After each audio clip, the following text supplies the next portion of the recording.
It's been a long time, but it's finally time to change the fuel filter out on this 1995 Daihatsu Hijet. Currently, this Japanese mini truck has about 163,048 kilometers, but I'm here to show you guys, it is super easy to change. Yes, it's going to be hard for you to find a fuel filter for a mini truck Hijet that is EFI. If you're one of the ones that has a carburetor, you can easily find this S110P Hijet fuel filter in this form right here. So here is a fuel filter for those who have the carbureted engine. I bought it mistakenly and it does not work for this car. After doing some heavy research, I found it essentially needs to have one of these ending right here for the inlet, and it needs to have one that has a banjo bolt for the outlet. So this is not the exact filter, but it is very similar and it has the same features, and it is also a tad bit larger. So this is very good information right here, because you guys need to know that the fuel filters on injected engines are a metal cylinder, which is located in the middle right under this frame rail right under here. So you don't necessarily need to jack it up. There is enough room for you to work on it right on your back right there. Just make sure you chalk the wheels for safety. So just keep in mind, each model varies. So I'm here to help you guys. Once again, this is JCM Fix with another fix. So let's go ahead and get to it, and I'll show you how to change out this fuel filter on this Daihatsu Hijet. But first, before I get into it, I want to show you exactly which tools I use. So we're going to need a catch pan, and I'll also use this 4-cup, what is this, measuring cup. So this way you can see the crud that comes out of the old fuel filter. We got the new fuel filter. We have some safety goggles. That's definitely important. You don't want to get any gasoline in your eye. Also, you would need to get yourself a 3/8 torque wrench set. So the end of the banjo bolt will be torqued. So you definitely need to get yourself a torque wrench that will fit under there. And I also have myself a 3/8 drive shallow socket impact set. So the end of the banjo bolt is 17 millimeters. So that's what I'll use to torque it down. Also get yourself somewhat of a dental pick. You're definitely going to need this for multiple applications, especially when trying to take off the fuel pump relay. So this is very important. If you need to, you can get yourself some pliers, get yourself a flashlight if necessary. And here I also have myself a Craftsman professional wrench. This will be set to essentially 26 millimeters. You're going to need this to brace this portion on this right here, because when you're torquing it down, you need some type of stability so you can have some counter pressure to torque it down evenly. And last but not least, a 17 millimeter, which is exactly the same size as this. This way you can take off the banjo bolt super fast because it has a ratcheting end. Don't worry guys, please check out the links below, because within the description I have links for every single thing or its variants within the description for you to purchase yourself on my affiliates link on Amazon.com. Alright guys, let's go ahead and get into it. So before we make our way underneath, what we need to do is essentially depressurize the fuel system. In order to do that, we need to take out the fuel pump relay. I looked everywhere, I could not find a fuel pump fuse, so I was only able to find a fuel pump relay right over there. So I looked all right here, and I did not see anything in regards to fuel pump fuse, so I left that alone and went straight to that junction box right over there. So let's go to it. So before you can even get to this portion, you want to just go ahead and unlatch this right here. Take this off and just lift this up. Use this right here to latch it up, and this way it will stay out of your way and it will not fall. Okay, so super easy. So from here, you can also use this pick to just kind of lift up on this portion, and this will come off just like that, super easy. So we're looking for the fuel pumps. So underneath here are all the relays. Alright, so here's our fuel pump relay. This is essentially latched down by clips, so you can't just pull it off like any other old relay or any other fuse. You need to get yourself a pick, and so what you will do is just kind of move this to the side like that and go down deep in here, and you'll see there's tabs. So you're going to weave in just like that and kind of lift it up just like that. So once you lift it up, this portion can come up a lot more easier. And there is also another tab just like this on the other side that's latched down, but you don't need to take it off because there's really no room to get there. And so overall, once you get one tab loose just like this, you can just kind of lift up like that, and this side will also come off. Okay, so we don't want you to break this. Who knows how hard it is to find this. This says relay Denso 056770-8430 12 volt made in Japan. I don't know where you can get it, so make sure you do not mess this up. Okay, So once you remove the fuel pump relay, what you need to do is now go ahead and attempt to start the car. So once you try to start the car, it may just start and then just stall out. So either way, it's good because it's depressurizing the system. So let's go ahead and do that.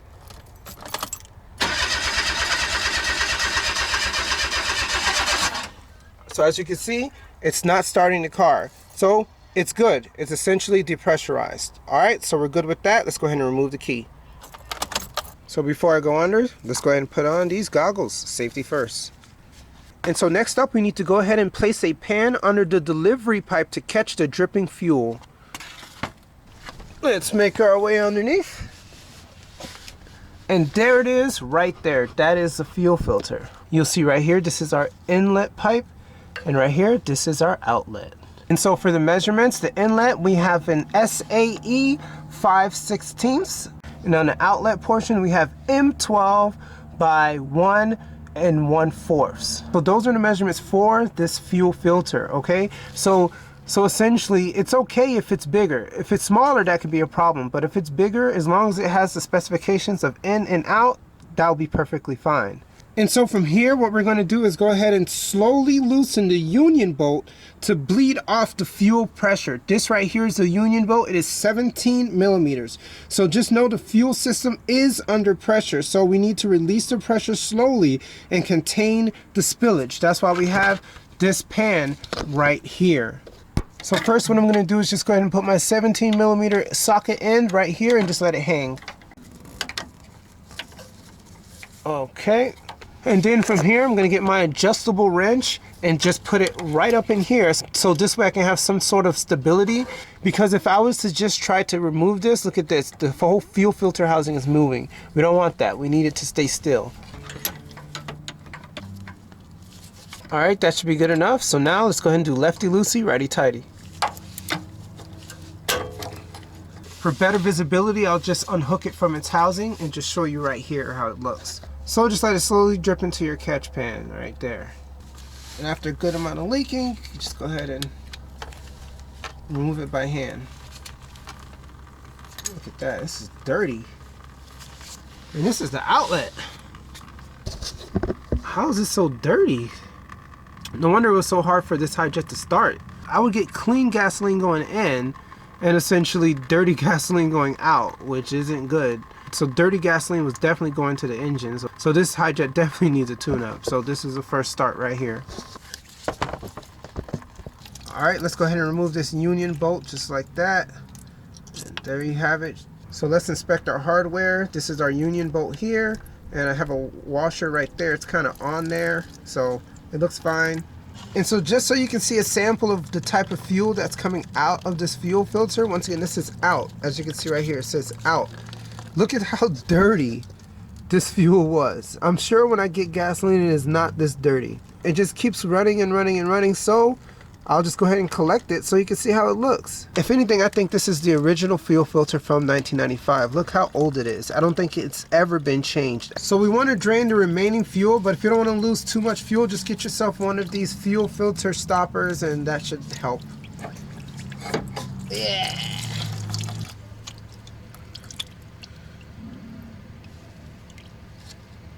Let's go ahead and remove the inlet side. All right, here I have some angled pliers. Watch your eyes because it's definitely gonna come shooting out at you. So position it away from you. Press, just like that, push this back, just like this, just keep pushing it back. All right, so now you can get this end of it and then just kind of like work it side to side. This just sort of kind of help just loosen it. It's been there for so long. If that doesn't work, get your pick. So position it away from you once again. You can get your pick and you can kind of just go around it just like this. Make sure you don't like harm the rubber. Just kind of get it in there. Look at that. Wow. It's super stuck. So just go side to side and it'll come off. Just position it away from your eyes. That's very important. Just keep on going little by little. See that? This is how it used to look back in the day. Now it's all rusty. Just turn it side to side. There you go. Alright, so that's that. Now you want to plug this up, just like that, boom. Alright, so definitely get yourself one of these fuel filter plugs, because you don't want to lose all your fuel. Alright, so let me go ahead and show you how dirty it was. Okay, I'm not going to cut this open or anything like that. I'm just going to essentially just shake it up, and then hopefully I can get some fuel to come out. But already you can see how filthy it is. And the bad part about it is it was pretty much just as dirty coming out on the other side too, so I wasn't winning at all with this old fuel filter. It was definitely time to change it. So overall, Daihatsu/Toyota states that you should change this fuel filter out every 50,000 miles. So definitely I'm going to keep a clock on that so I can change it more often, because man, pretty much going what from 1995 to that's a long time to be with this old fuel filter. Look, and this is the outside. Look at this. This is the outside. It's just as dirty. If anything, it's dirtier. It wasn't filtering out anything. My goodness. I'm glad to change this out. Alright, so let's go ahead and look at our hardware. So you're supposed to have two washers. You're supposed to have one washer on the union bolt and one on the other side. The other washer was right here, and look at that. It is completely seized to this fuel filter. So I need to use another one. I had a spare laying around, so I'll just use that to put on this side. But yeah, can't use this anymore. It is no good. It is toasted. It's done. But I'll keep this one on there because it doesn't seem like it's deformed. It looks okay, so I'll leave it on there. It wasn't leaking at all ever anyway, so I'll just leave that on and just put a new one on this side of the new filter. Alright, so there you have it. This is the result of the old fuel filter. Let's hope for new beginnings with the new fuel filter and that it'll never get this dirty ever again.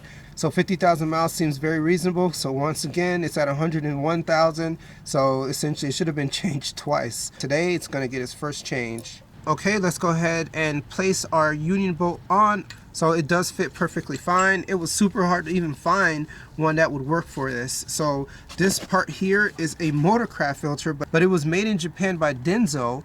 This is Denso part number 186100-1291.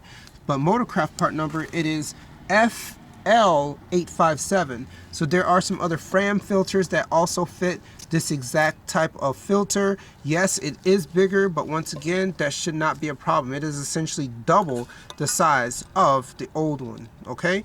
So it doesn't have a bend, but it still should be just as fine. So there shouldn't be any issues at all when installing this, okay? So I will have to remove this bracket because this bracket has nothing to do with the new filter, but I'll just save it just in case for other car applications. But everything else looks to be the same. Inlet, says it right there. Out right there, out right there. Once again, this is M12 by 1.25 and it fits perfectly. So let's go ahead and install it.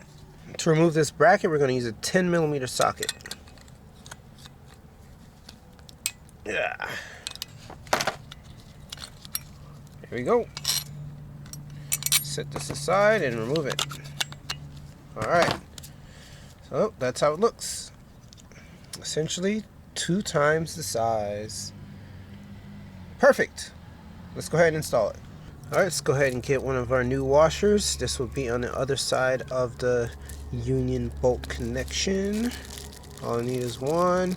But like I said, the one that's already on the union bolt is okay, so I'm not replacing this one. And so before I move ahead to the install, I would like to let you know that this portion right here is not wide enough to essentially place the outlet hose right into this housing. So if we go to the old one, you'll see that the old one is wide enough to just sit right up in here and sit flush just like this. So what we need to do is essentially plug this up right here, just get a drill and just kind of drill this up right here to make it fit, okay? It seems like a lot of work, but it's not. So let's go ahead and do that. So all you're gonna do is just put tape over this so no crud gets inside, and just get yourself a nice drill bit and just drill through it. All right, I have my drill bit set out right here. Matching up the old one, it looks like we can use a 3/8.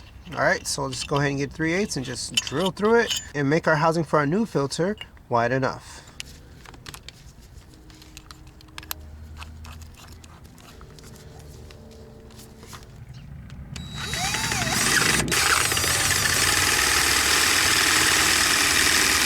All right, so after 3 minutes of filing and drilling, this is the result.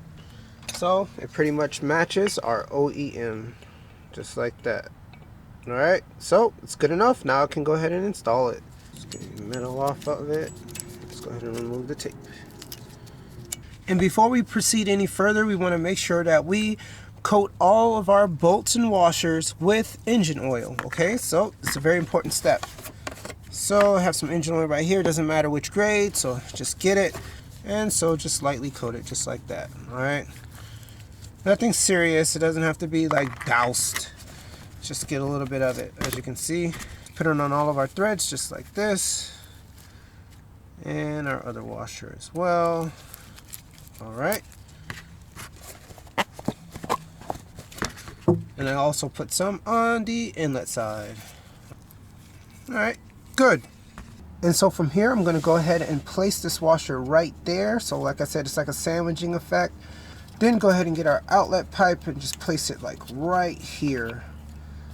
Alright, so don't worry, it doesn't have to be seated correctly, because as soon as I put the union bolt in, it's going to make it sandwich perfectly fine. So let's get our union bolt with our washer, place it in just like this, and hand tighten it. Super easy, guys. I'm sure you guys can do this at home, so don't be afraid. Alright, sitting perfectly. Just tighten it all the way till it bottoms out. Good. It's sitting perfectly fine.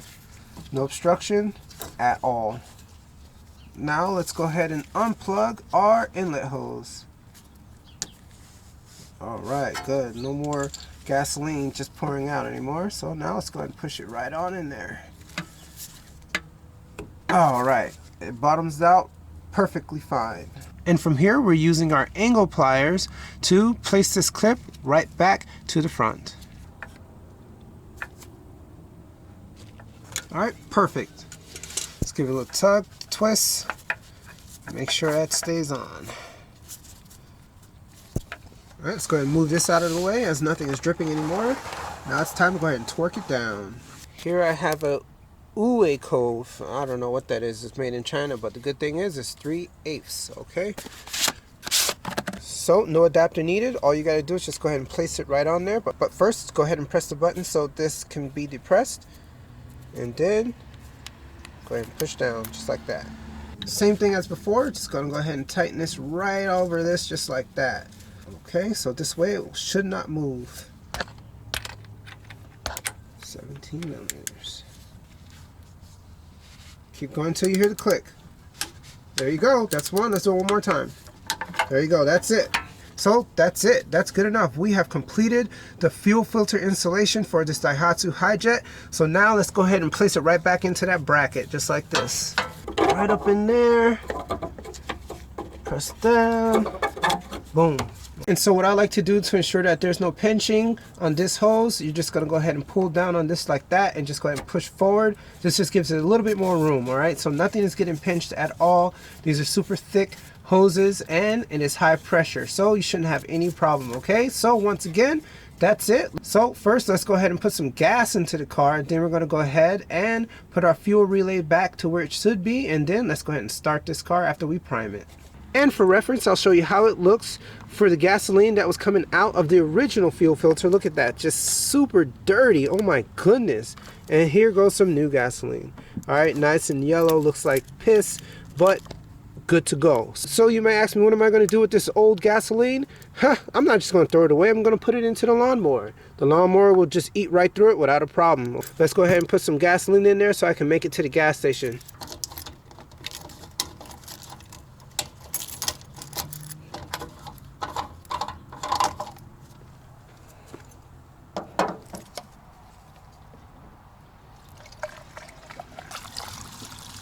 Let's go ahead and reinsert the fuel pump relay, just like this. There you go. You won't hear a little snap or click. You'll know that it's in there because it won't go any further. Just like that. Alright, put the cover back on. Good. Let's go ahead and remove this.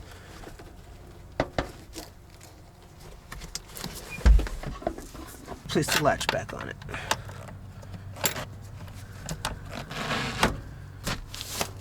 Just like that. Now the most important thing is you don't want to just go ahead and start it up. You want to go ahead and prime it first. So just go ahead and place your key in the ignition and turn it from accessory to on. And at this point, what you want to do is go ahead and check for any leaks before you start it. Alright, inlet side, good, no leaks. Outlet side, good, no leaks. Perfectly fine. Alright, so it should be primed from here. Now we can go ahead and start the engine. Let's go ahead and turn it off and turn it on.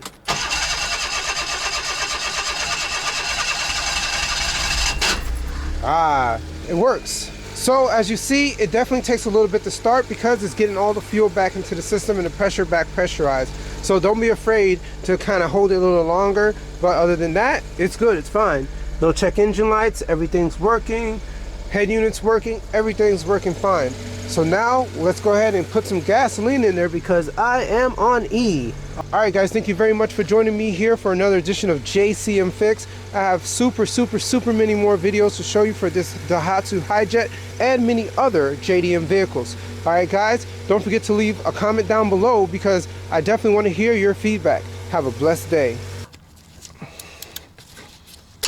Oh, that's just great. Here goes our washer right here. Just gonna hold it just like this. Actually, just go ahead and press down on this. Down, drop it.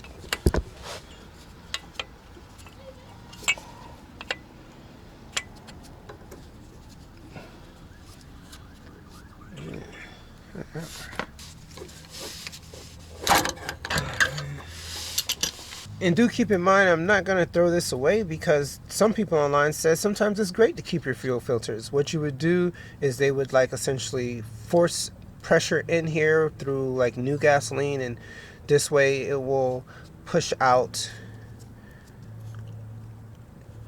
So what some people do is that they'll just force pressure.